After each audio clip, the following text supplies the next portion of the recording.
Continuamos en la UNED y estamos hablando de las religiones del mundo. En concreto estamos hablando de las religiones de los pueblos de Asia septentrional. Y hablemos del culto de los herreros. Algunas veces se convertía en objeto de miedo supersticioso y respeto no solo a los chamanes, sino también a otros hombres descollantes de la comunidad. Entre los yakutos y buriatos, los herreros ocupaban esta posición. Se creía que el herrero igualaba o incluso superaba al chamán en su fuerza misteriosa.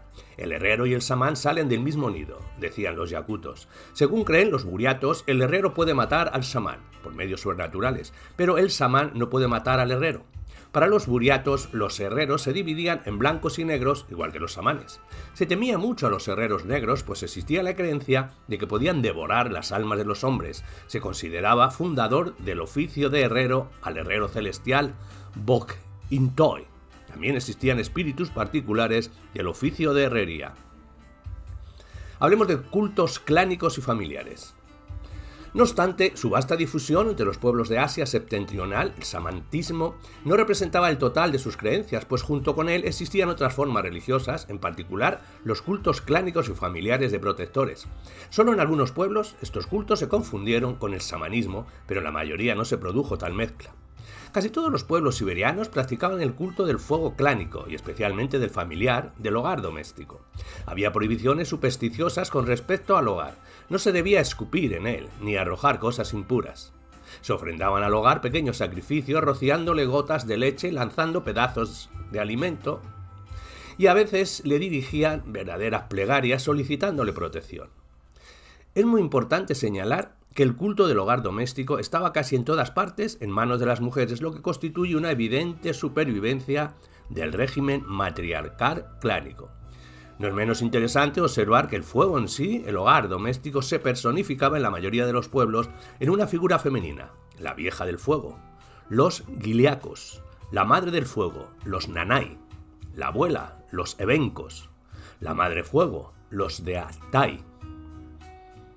Entre los evencos, por ejemplo, la ama de casa, antes de iniciar la comida familiar, arrojaba al fuego los trozos más sabrosos de alimentos mientras decía: «Toma, come, para que quedes harta, y danos caza, para que nos hartemos nosotros». Solo los yakutos y los buriatos, que alcanzaron un nivel superior de desarrollo, personifican el fuego doméstico en una imagen masculina, de amo del fuego. No se sabe si los chukchas y los coriacos personificaban el hogar, pero también allí cada familia consideraba como objeto sagrado una especie de pedernal de madera tallado en forma de figura humana. Tenían otras figuras, a veces femeninas, de guardianes sagrados. Los chukchas lo llamaban mujer de madera. Entre los jantas, mansi y selcupos, toda familia poseía asimismo su protector sagrado, generalmente en forma de muñeco de madera, con redondeles de plomo haciendo las veces de ojos. Los envolvían en trapos o trozos de piel, les rezaban y les ofrendaban sacrificios porque los consideraban protectores de caza y pesca. Los nensi también tenían protectores familiares representados por vastas figuras humanas de madera denominados hek. Hablemos de los vestigios del totemismo y el culto del oso. En algunos pueblos, los vestigios del totemismo se fundieron con el culto clánico. Tal es probablemente el origen del conocido culto del oso, que practicaban los pueblos del Bajo Amur y de Sajalín, los giliacos y los ulchas, y asimismo del Bajo Obi, los jantas y los mansi. Stenberg describió con particular minucia el culto puramente clánico del oso practicado por los giliacos, donde en general los vestigios clánicos se mantuvieron hasta hace poco con mayor firmeza que en otros pueblos. Creían los giliacos que cada clan tiene un oso pariente. En su honor se celebraban grandes fiestas clánicas donde el propio oso era el principal personaje. Para eso se cazaba con anticipación un oserno. Se lo criaba en una jaula, rindiéndole todos los honores debidos, y el día señalado se hacía pasear por el campamento siempre con gran respeto. Por último lo mataban a flechazos, pero no los miembros del clan, sino los representantes de otro clan, vinculados con el primero por matrimonio. Los miembros de ese otro clan comían la carne del oso y recibían su piel. En cuanto a los parientes del oso, no se atrevían a tocar ni la una ni la otra. La cabeza y los huesos del oso se sepultaban en forma solemne. La muerte ritual del animal clánico es una indudable supervivencia del totemismo, pero ya no un totemismo genuino, pues aquí todos los clanes tienen un animal sagrado. Entre los Hantas y los Mansi, el culto del oso asimismo está vinculado con los vestigios del totemismo, pero de otra manera. Ellos consideran al oso el tótem de una de las fatrias, la fatria por. La otra faratía, la mosh, tiene su propio tótem, la liebre. No obstante, las fiestas del oso de los Hantas y Mansi se asemejan mucho a la de los guiliacos. En algunos otros pueblos siberianos, los ulchas, nanay, evencos e incluso los yakutos se observaron asimismo las supervivencias del totemismo, pero más atenuadas. Los ritos que practican en ocasión de matar al animal sagrado, los pueblos citados, así como otros pueblos de cazadores, están ligados casi siempre con la fe en que el animal que mataron revivirá, renacerá, aunque fueran otros individuos de la misma especie. Este mito bastante difundido acerca del animal muerto y resucitado es idéntico al mito sobre la divinidad de los vegetales y muerta y resucitada y difundiendo en los pueblos agrícolas. Los hombres que no quieren perder la protección de la fiera que matan le piden que no se enoje con ellos, idean toda clase de justificaciones. Dicen, no somos nosotros quien te matamos, son los rusos. Así se justifican los cazadores ante el oso, incluso cuando lo matan en la caza. En la mayoría de los casos no se advierte relación alguna entre el culto clánico y el samánico. Los giliacos hasta parecen subrayar la diferencia y la incompatibilidad de estas dos formas de religión, pues entre ellos no solo el samán participa en la fiesta del oso, sino que ni siquiera puede oficiar su rito mientras transcurre la fiesta para no ultrajar al oso sagrado. Pero en otros pueblos, por el contrario, el samanismo se fusionó con el culto clánico. Así ocurrió con los evencos buriatos y especialmente los yucaguiros. Entre los últimos, los samanes vivos eran servidores del culto clánico y los muertos sus objetos. Según antiguas costumbres yucaguiras, el cuerpo de un samán muerto era despedazado y repartido los trozos entre los parientes, que guardaban celosamente estas reliquias y les rezaban. Con excepción de este caso, en Siberia no se conocía el culto de los antepasados clánicos o familiares. Por lo general, dicho culto es característico de una etapa posterior de evolución. Hablemos del culto de los oficios. Entre los pueblos siberianos estaba desarrollado el culto de los oficios, la veneración de los protectores de la caza, pesca y demás. A veces se entrelazaba con el samanismo cuando los samanes ejecutaban las plegarias y esos ritos, por ejemplo entre los evencos. Con bastante frecuencia, especialmente allí donde se conservó la estructura social más arcaica, por ejemplo entre los intelmenos y guiliacos. El culto de los oficios constituía la base de los ritos clánicos y familiares, cuya finalidad principal residía principalmente y precisamente en asegurar el éxito de la caza, de la pesca, etc. Crash Henning-Knock vio y describió, en el siglo XVIII, fiestas extraordinariamente interesantes de la ballena y el lobo, al parecer clánicas, que celebran los itelmenos. Durante estas fiestas se preparaban con hierbas comestibles y pescado seco grandes figuras de ballena y lobo que después despedazaban y comían. Crash Henning-Knock interpretó con acierto el sentido de este rito puramente mágico. Los hombres lo ejecutaban para poder cazar y comer a las ballenas y los lobos verdaderos, tal como lo hicieron con los imaginarios. Pero en muchos casos eran los propios cazadores y pescadores quienes ejecutaban los ritos del culto de los oficios antes de salir a cazar o pescar. No se trataba entonces de ritos clánicos ni familiares ni samánicos. El culto de los oficios tenía como parte integrante la creencia en los espíritus amos, muy típica de los pueblos cazadores y pescadores de Asia septentrional. Estos amos pueden ser de diferentes rangos. Por ejemplo, los yucaguiros creen que todo animal salvaje tiene un amo individual, el así llamado pediul. Los yucaguiros se lo imaginan con un criterio bastante material en forma de una dureza cartilaginosa bajo la piel del animal.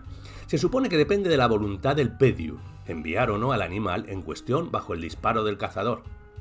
Además, existen amos de especies de animales en su conjunto, los moye, a los que están subordinados los amos de los animales individuales. Hay también amos de río, bosques y montañas, los pogilpe. Todos ellos juntos deben obediencia a las tres principales espíritus amos, los de la tierra, de agua, dulce y del mar. Los espíritus amos en sí mismos no son ni buenos ni malos, pero pueden mostrarse amistosos o malévoles con respecto al hombre, cazador y pescador, de acuerdo con su conducta. Si se les demuestra el respeto debido, obedece las reglas de caza y los tabúes establecidos y no comete crueldades innecesarias y mata solo el número imprescindible de animales. Los amos son benévolos con él y le envían caza. Si transgrede las reglas, provoca sus iras, ellos castigan al cazador no enviándole la presa. Otros pueblos del norte tienen creencias similares. Las causas que las originan son perfectamente claras. Con toda la destreza del cazador o pescador, con todo el ingenio de sus implementos y trampas de caza y pesca, pese a lo certero de su puntería, demasiado a menudo son esclavos de la causalidad y sienten su impotencia frente a los ásperos y rigurosos elementos naturales. Con demasiada frecuencia deben pasar hambre y padecer privaciones ellos y sus familias. De ahí la fe en los seres sobrenaturales, de cuya buena voluntad depende el éxito o el fracaso de la caza y por consiguiente la vida entera del cazador, su mujer y sus hijos. Los espíritus amos de caza y pesca existen en las creencias de los pueblos siberianos casi enteramente divorciados de los espíritus samánicos, espíritu de enfermedades y protectores familiares y clánicos. Es lógico, puesto que las raíces de todas estas nociones fantásticas son diferentes. Los yakutas llaman a los espíritus amos Ichi, diferenciándolos tanto de los espíritus benévolos, los Li, como de los malignos, los Abagi. Cualquier ente natural tiene un Ichi. No son buenos ni malos, pero el cazador tiene que tratarlos cuando sale a cazar. Entre estos amos se destacan los principales, el de la taigá, Bayanai y otros, a los que los cazadores profesan una veneración particular y les ofrendan sacrificios. Los buriatos llaman a los espíritus amos Ezkin, los de Altai Ezi. Los jantas y mansí creen en los espíritus del bosque, los unju.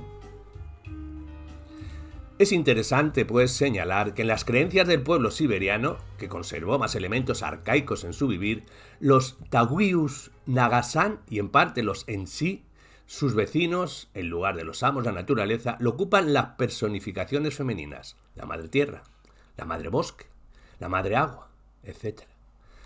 Evidentemente, se trata de un eco de la época del clan matriarcal. Hablemos de las divinidades superiores.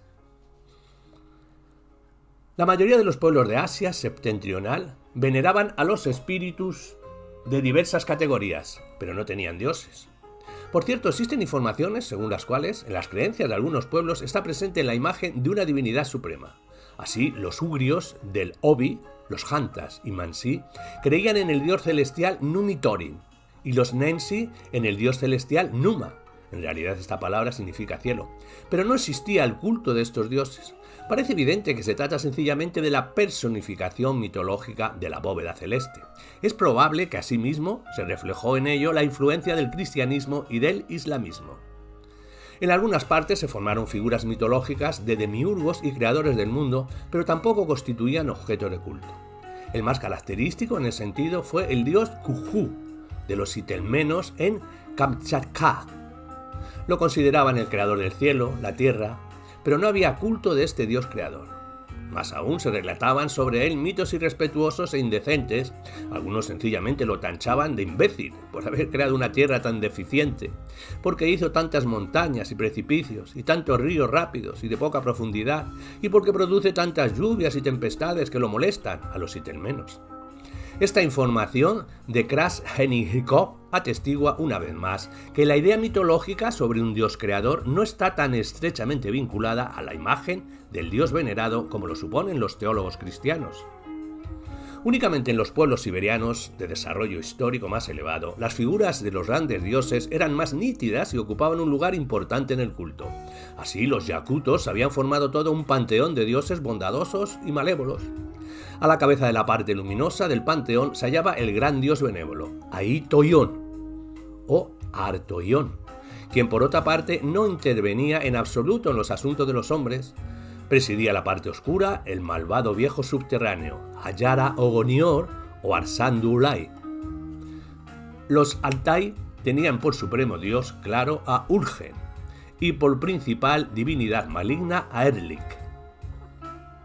Los buriatos occidentales, probablemente bajo la influencia del budismo, crearon un poblado panteón de dioses celestiales, los Tengri. 55 claros, occidentales, y 44 oscuros, orientales. Las divinidades claras y oscuras se combaten sin cesar entre sí. Un poco debajo de los Tengri se hallan los Han, zares. Igualmente numerosos, más abajo todavía los espíritus terrestres, los Zayan y los Etjin y otros. En estas complicadas nociones sobre dioses repercutió no solo el influjo de las religiones universales, sino también la creciente diferenciación social que se opera en el ámbito de estos pueblos. Hablemos de la religión de los lapones. Podemos considerar a los lapones, los Sami, que viven al norte de Escandinavia y en la península de Kola, como pertenecientes al grupo de los pueblos norasiáticos. En razón de la estructura económica y social de su vida, sus creencias religiosas tienen mucho en común con las religiones de los pueblos norasiáticos, aun cuando a raíz de una antigua vecindad con los fineses, escandinavos y rusos, incorporaron bastantes elementos peculiares y préstamos directos de las religiones de los pueblos vecinos, más evolucionados. Entre los lapones predominaba el culto de los oficios, es decir, la veneración de los espíritus amos de diversas ramas de su economía y de los fenómenos naturales. La cría de renos se hallaba bajo la protección del amo de renos, y especialmente de la ama de renos, la Loud Hosin o Luot Hosik. Hosin y Hosik son palabras de origen ruso. Luot Hosik vive en la tundra, camina como un ser humano y tiene rostro humano, pero está cubierta de pelo, como un reno. Se le sacrificaban los huesos de renos degollados. Cuando, según la antigua costumbre, los lapones soltaban sus renos y pacer libremente en la tundra, creían que Luot Hoki guardaba sus manadas y se elevaba la plegaria: Luot Hoki, cuida nuestros renos. Se relacionaba con la cría de renos la leyenda acerca de los espíritus de la tundra, los Gofiterak, poseedores de grandes manadas de renos invisibles, como ellos mismos, que se anunciaban con el sonido de los cencerros. Se creía que los protectores de la pesca eran las divinidades marinas, como por ejemplo el hombre pez, Ahruba, de cabeza y torso humanos y la parte inferior del cuerpo de un pez. Protegía la caza el amo del bosque, el negro, y de la larga cola Amomech, quien, como el espíritu del bosque ruso, podía extraviar a un hombre en la espesura del bosque en castigo por una falta de respeto, por no causar un daño peor. Bajo el influjo escandinavo se formó la imagen del soberano de todos los animales, Stroriunkar, Sturra Paz, el gran santo. Los lapones sentían un temor y respeto supersticioso por el oso, pero al lobo lo consideraban un animal impuro y maldito. A diferencia de los pueblos siberianos, los lapones tenían el culto de los antepasados. Los muertos, Saibo o Sit, eran objeto de veneración, les dejaban comida, les ofrecían sacrificios. Los lapones creían que los antepasados lo ayudaban en la caza y pesca e influían en el buen o mal tiempo. Al parecer también tenía relación con el culto de los antepasados la veneración de las piedras sagradas, los seidos, cantos rodados de gran tamaño y que asimismo ayudaban en la caza y pesca. Los seidos generalmente se rodeaban de un cerco y se les ofrendaban sacrificios. Igualmente existía el culto doméstico de protectores de la familia, la veneración del hogar familiar y la creencia en el amo de la casa, Amo Pert, Perhothin.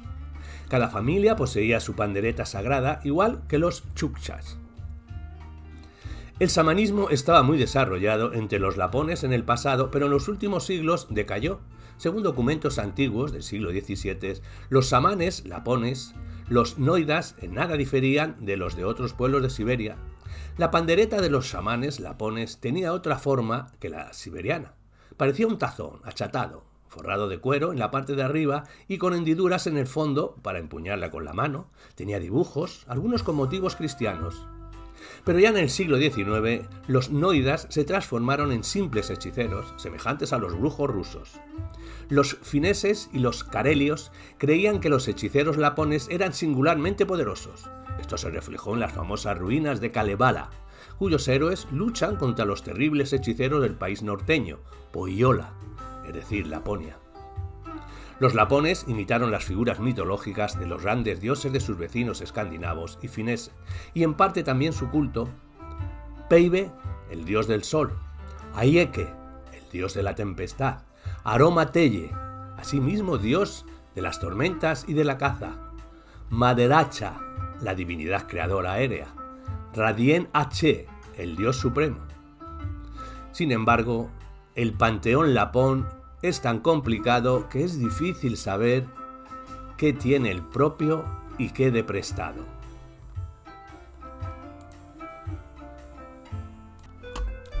Por último, hablemos de las modificaciones producidas a partir del siglo XVII en las creencias de los pueblos siberianos. Desde el siglo XVII y más aún desde el XVIII, entre los pueblos de Siberia comenzó a difundirse el cristianismo ortodoxo, traído por los misioneros rusos, pero en su mayor parte la población se convertía solo formalmente. De hecho, en todas partes se mantuvieron las creencias antiguas que, sin embargo, se fueron modificando paulatinamente bajo la influencia de los conceptos cristianos. Todavía antes, en el siglo XVI, empezó a penetrar entre los tártaros de Siberia occidental el islamismo, que con el correr del tiempo desplazó radicalmente las creencias locales, y a comienzos del siglo XVIII los buriatos del este fueron convertidos al budismo, lamaísmo, que incorporó los vestigios de las viejas creencias shamanistas. De esta manera, entre los últimos 300-400 años, el cuadro de las creencias religiosas y culto de los pueblos siberianos se hace cada vez más complejo. Se complicó más aún cuando en los tiempos modernos, a consecuencia de la opresión colonialista del zarismo y del nacimiento de los movimientos nacionalistas, empezaron a surgir nuevos movimientos religiosos reformistas. Ciertamente no fueron muchos. A principios del siglo XX se propagó entre los nanay un nuevo culto, el de Herimap, que expulsó, se suponía, a todos los demás dioses. En 1904 se originó en Altai, en relación con la guerra ruso-japonesa, el movimiento burjanista, una tentativa singular de reformar el culto samánico, de atenuarlo y hacerlo menos gravoso, suprimiendo los sacrificios sangrientos. En ello se hizo notar el influjo del budismo mongol. Fueron los inspiradores del movimiento burjanista los ricos locales y los zaisanes, la aristocracia de los clanes, que se orientaban hacia Mongolia y no estaban conformes con el régimen zarista ni con la tutela de los misioneros.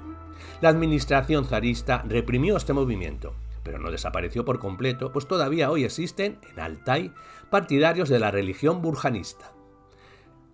En el tiempo de poder soviético, las antiguas creencias y ritos se van extinguiendo a consecuencia de la colectivación del agro, del aumento del bienestar general y la elevación de nivel cultural.